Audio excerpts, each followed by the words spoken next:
Hello, and welcome to episode 43 of Intercultural Insiders. My name is John McGraw, and I help newcomers, expats, and businesses connect across cultures to succeed in less time and pain. I am the founder of Hyaku Coaching, which is dedicated to helping you create your pathway to success in a new culture. The purpose of Intercultural Insiders is to share the stories of people with intercultural experiences. So if you're feeling isolated or lost, you can hear something from the guests' experiences that could help you, even if it's just a reminder that you're not alone. Today is part one of our two-part conversation with Daniel Bodonyi, and I'll talk a little bit more about him in a moment. But first, as I usually do with shows, I'd like to share a little bit of what I've been up to. So, yesterday, I visited the Arab Community Center of Toronto to run a hybrid session of adjusting positively to a new environment. And the attendees were newcomer women who looking to adapt as workers and as mothers to Canadian society. It was an excellent discussion with the attendees in person and online. And I wanted to share my thanks not only to the participants, but also to Rita Naban for organizing the event, and also to Rita and Sevan Zokian and others for assistance with facilitating and translating. There is also coming up on Saturday the next session of monthly sessions of Coffee with SOS, which is organized by SOS Talent. It's the latest installment of the monthly SOS Talent's Coffee with SOS. This one is on Saturday, September 9th at 10 a.m. Eastern Time. The topic is current trends in talent development with Brenda Fernandez and Sam Jayasundara. And there will be HR experts. They're both HR experts, and they'll cover topics including nurturing and retaining talent. So this is especially important for business owners and HR professionals in Canada to get on board with understanding what the latest trends are and being able to retain the talent and nurture it. And so it's an opportunity to discuss, ask questions, and learn. I'm sharing the QR code for the registration link. This is an online event on Saturday, September 9th at 10 a.m. Eastern. So please follow the link to register.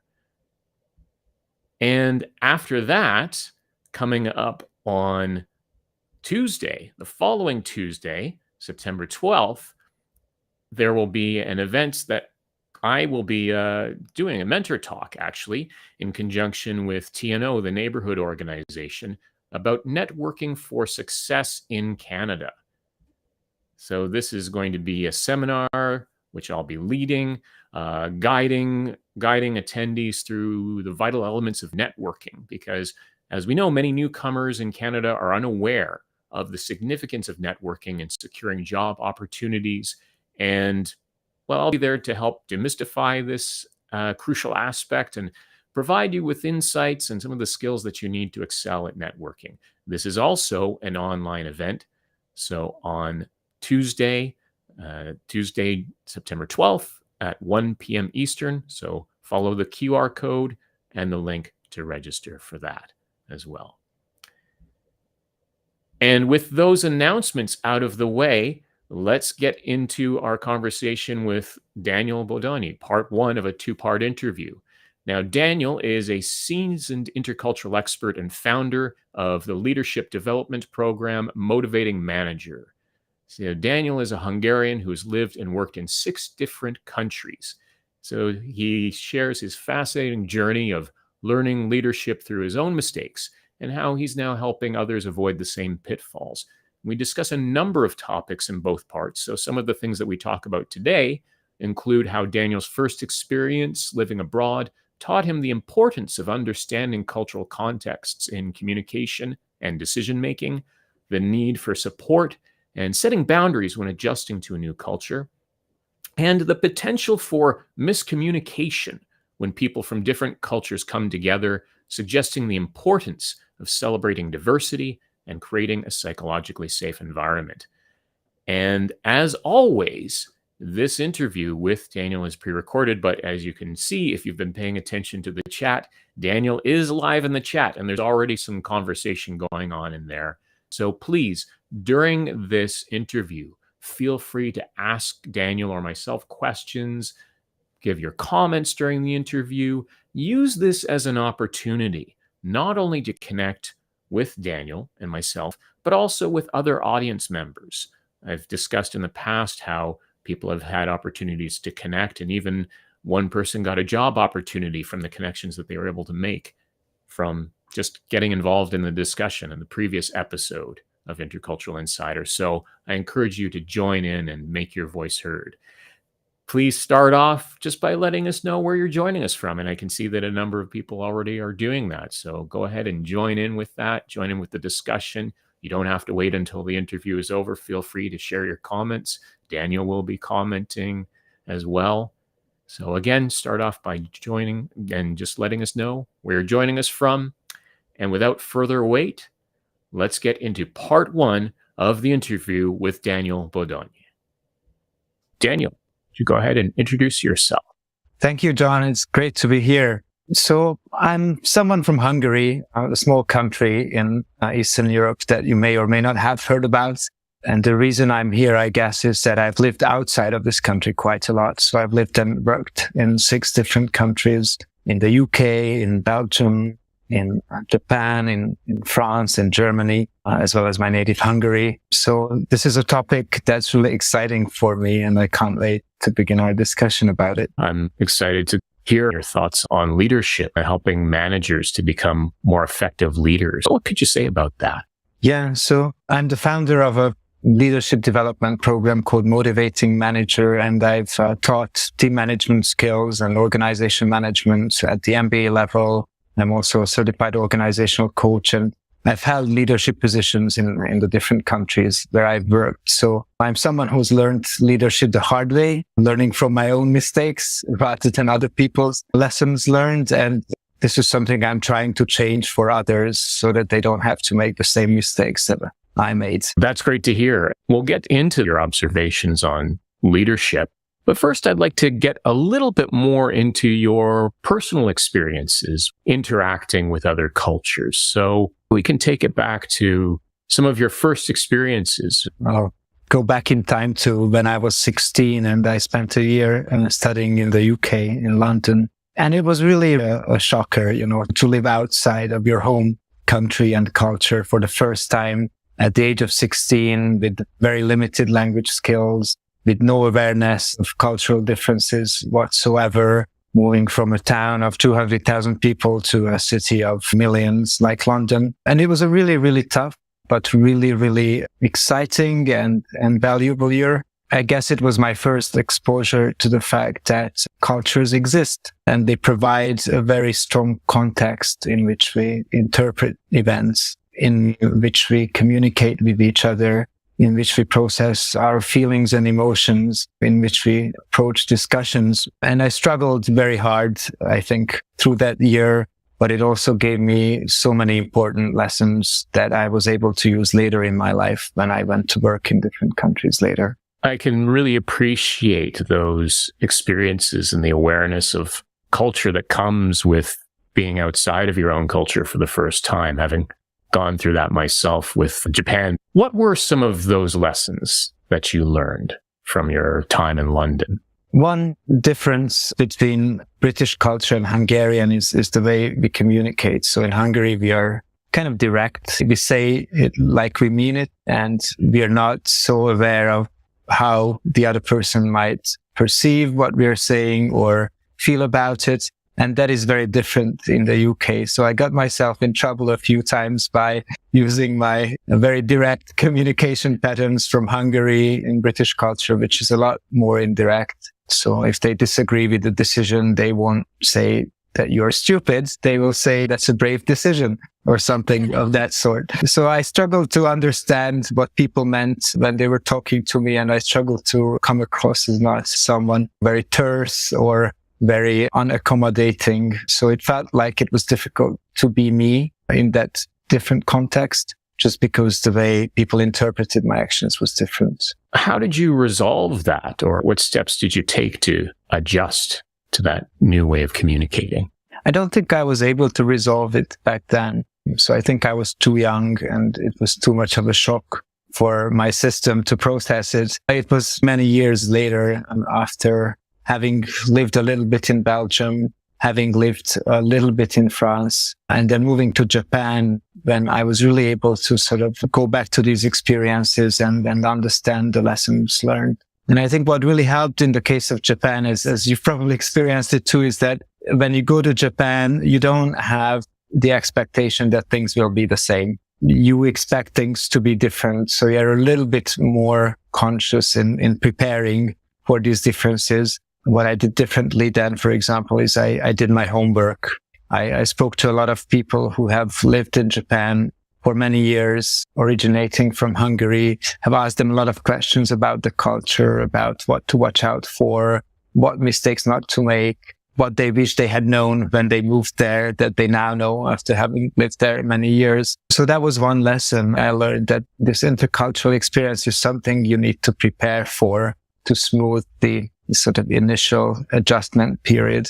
Another lesson I've learned is to approach these differences with curiosity, that you can adopt the view that you are okay and the other person is okay. Your culture and behavioral patterns are okay and theirs are okay. But they're obviously different. So you need to have some curiosity in terms of understanding the intent behind certain things. And you need to have compassion for yourself and for the other person to go through those difficult periods when you're feeling frustrated, you're feeling isolated, you're feeling sort of a sense of a lack of agency because you can't do the things you were able to do in your home culture. You might feel anger sometimes. So really sit with those feelings, try to understand where they come from and try to approach them with a little bit of compassion, a little bit of humor, patience with yourself and with other people as well.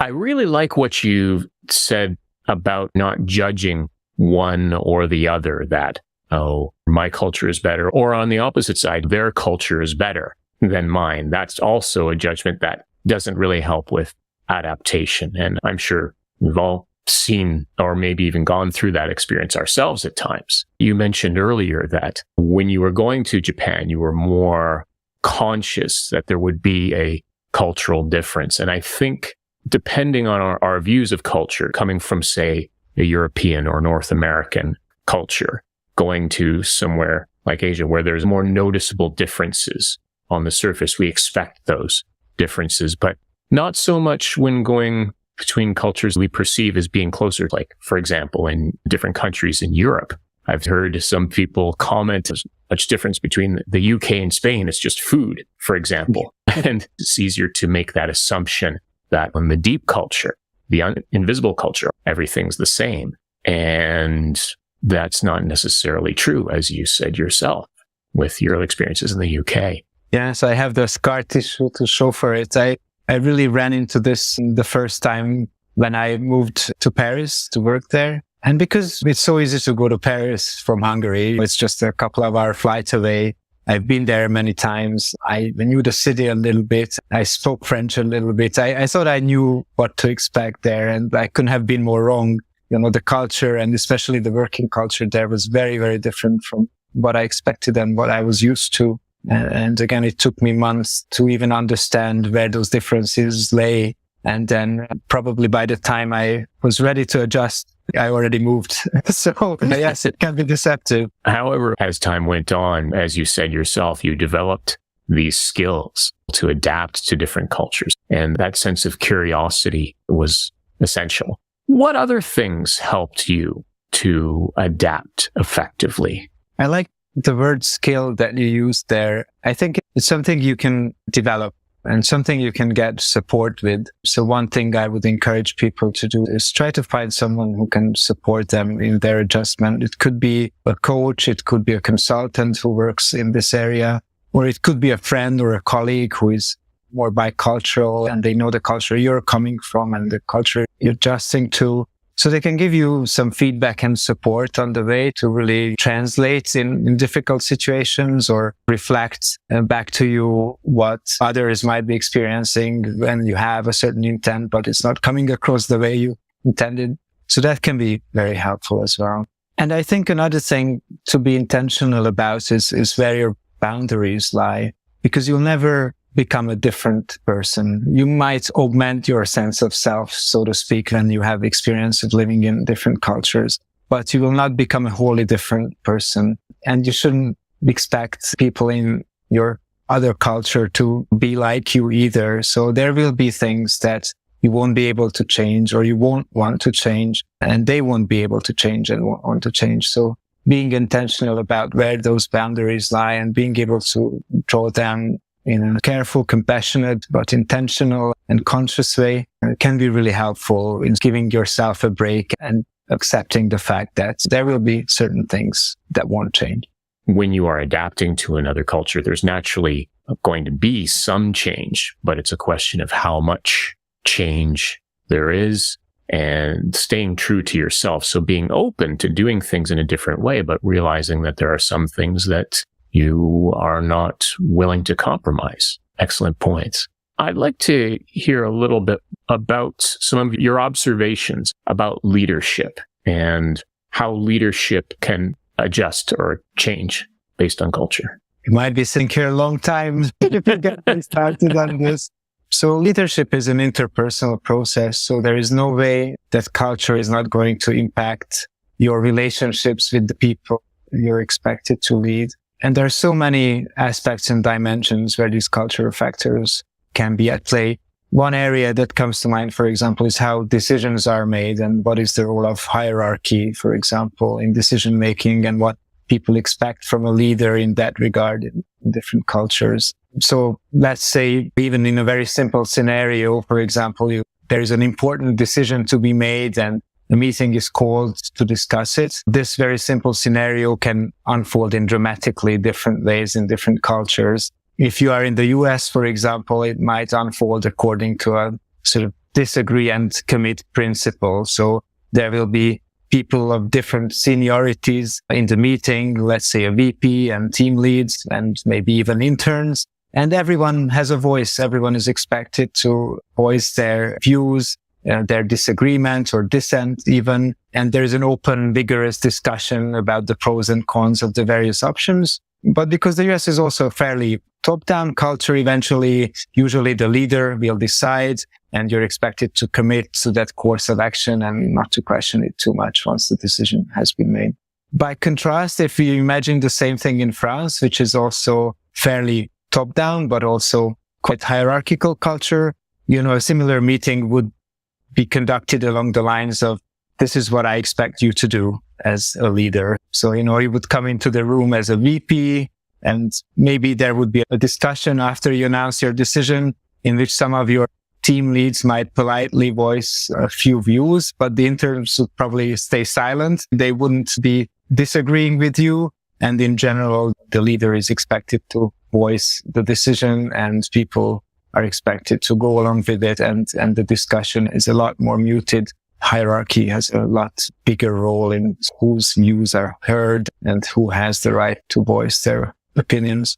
And if you imagine the same thing in Japan, as a leader, if you walk into a meeting, you will have already conducted the sort of nemawashi rounds with your team leads and stakeholders. You have already approached them one-on-one before the meeting to ask for their support, to ask for their feedback, because Japan is also a hierarchical culture, but to many people's surprise, it's quite consensual. So you're expected to feel out everyone's views, create consensus, and only then walk into the meeting, because in the meeting, nobody will voice the disagreement that they may have with you as a sort of more senior person.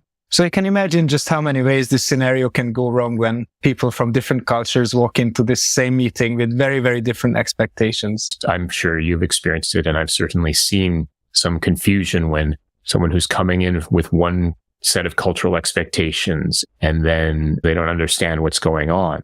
and the conflict that can result. As we are discussing, it might seem very academical, but when you are in the heat of the moment, relationships and careers can be on the line sometimes, and things can really go terribly wrong if you're not aware of these differences and you're not making the proper adjustments to them. When it comes to one person coming into another culture, in most cases, one might expect that the person who's coming in would simply adjust so that they fit in better with the existing structure. So, for example, an American coming into a more traditional Japanese company might adjust their approach. When it comes to teams that have multiple members from different cultures and maybe different expectations, what's the way to help that to function?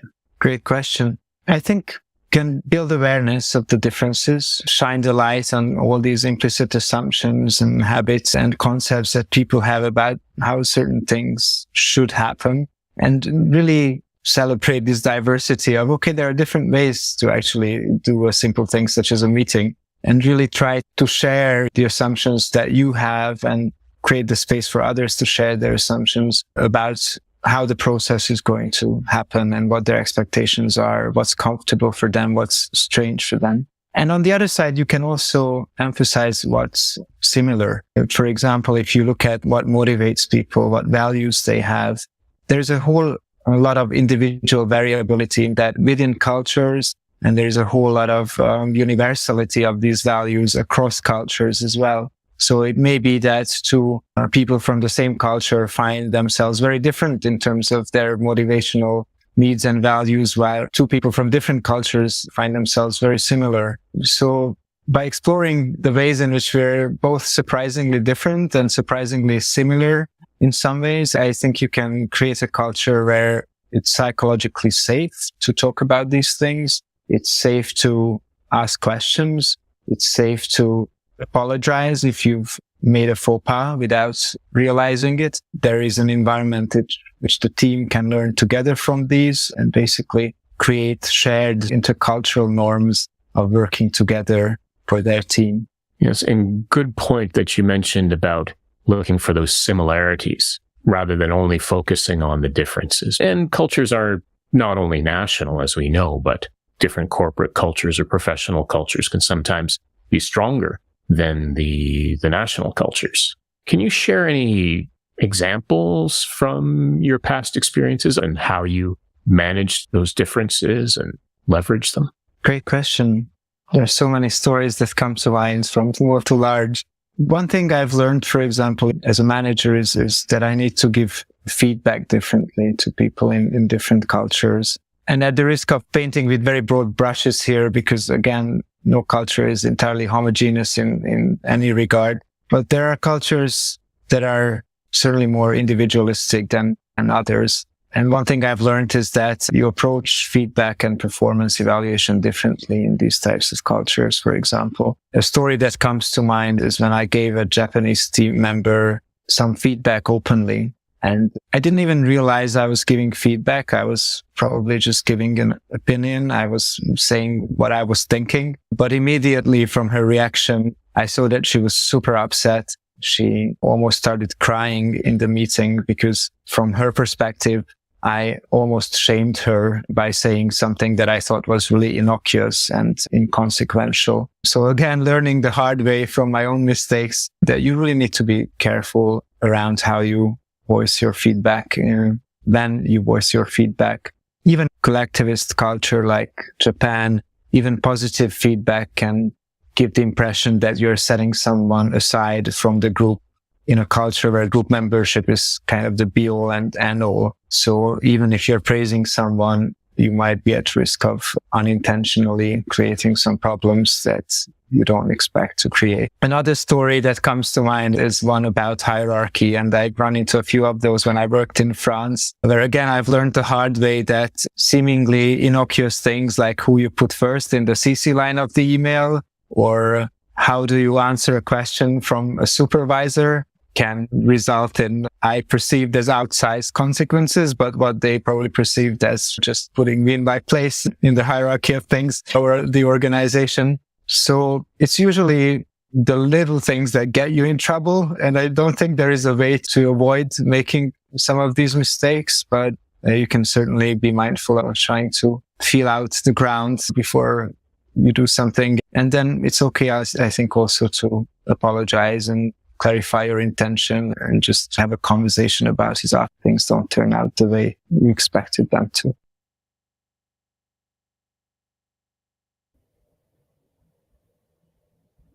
That was part two. Rather, I'm jumping ahead of myself. That was part one of the conversation with Daniel. Part two is going to be on next week.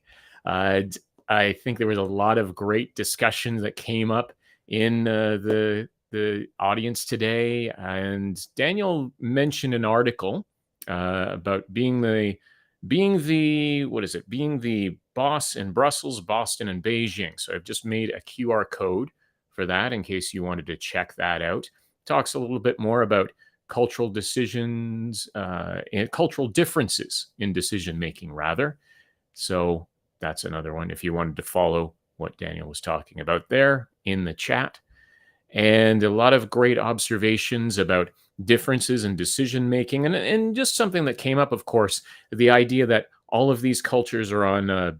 We have to think of things in terms of cultures and relations to each other, because things are on a sliding scale. And based on my own experiences in Japan, I felt that the culture there, in comparison to Canadian culture, is quite indirect in communication and quite indirect in giving feedback as well.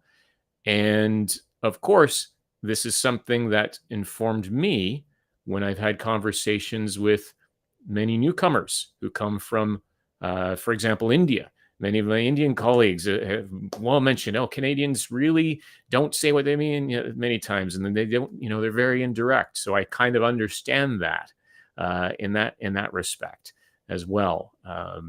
So, and a lot of great observations about Hungary, the speed of business in Europe versus North America, differences. Food being one thing, but of course only being one aspect and one of the most visible aspects. And if you think that's the only differences between a couple of cultures, you might be missing out on a lot of things. And it's probably good to do a little bit of introspection, and particularly if you're a decision maker, have a conversation with Daniel Bodonyi about his program as well. So just another reminder of a couple of things that I announced at the beginning. The next Coffee with SOS event this Saturday, to find out more about managing talent management and the latest developments in talent development, current trends in talent development. So you can register for that online session that's on this Saturday at 10 a.m. Eastern Time. Actually, this is the QR code here for registering for that event. So again, 10 a.m. Eastern, Saturday. And also the mentor chat that I will be doing in conjunction with the neighborhood organization, TNO. Again, geared largely towards newcomers to understand the importance and learn more about networking and the importance of networking in Canada when finding jobs and when looking for opportunities to advance. And of course, part two of the conversation with Daniel is coming up next week, Wednesday, September 12th at noon Eastern Time. So for some of the content there, we'll be talking a little bit more about learning from communication mistakes across cultures, and also getting into the details about Daniel's program, the Motivating Manager Program. It's a live online community that provides support and challenges to its members, helping them experience different ways of being with others as leaders. It includes group sessions, mastermind group sessions, master classes, and you'll hear more details about that coming up next week. And of course, Daniel reflecting back on his journey, of personal growth since his first experience at age 16, advising his younger self, and get what the advice is that he gives to his younger self about that. So make sure to tune in for that. Again, live at noon Eastern Time, next Wednesday. So until then, keep navigating your way between cultures towards your goals.